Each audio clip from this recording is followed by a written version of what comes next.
Nagsimula ang pananabik sa isang pasilip. Kanina, ibang mood ng lahat. Excited nga ako eh! Sumigunda si Billy. Excited na ba kayo?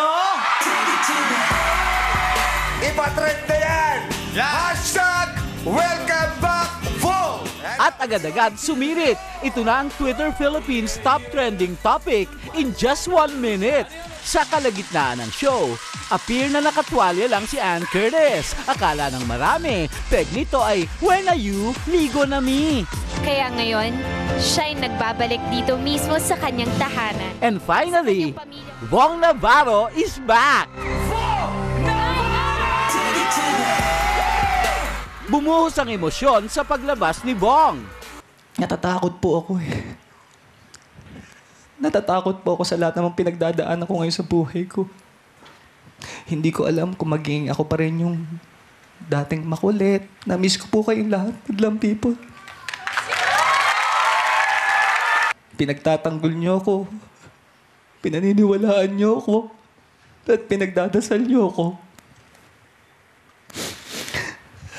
Yan po ang dahilan kung bakit po ako nananatiling matatag. We are so blessed. Parang butas ang showtime pag wala ka, Chris. So good to have you back, safe and sound. Dito lang ako lagi para sa'yo, mga kanaman. I got you. Salamat. Forever yan. Salamat. Sa pagitan ng emosyonal na pasasalamat, naroon pa rin ang bitaw ng isang alamat.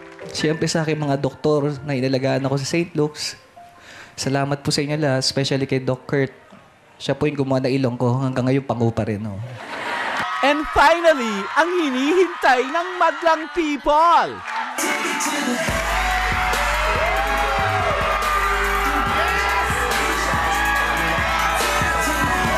Mark Logan. Ang hirap eh, nakakalito eh. Tatawa, iiyak, sasayaw, iiyak ulit. Patrol ng Pilipino. Showtime!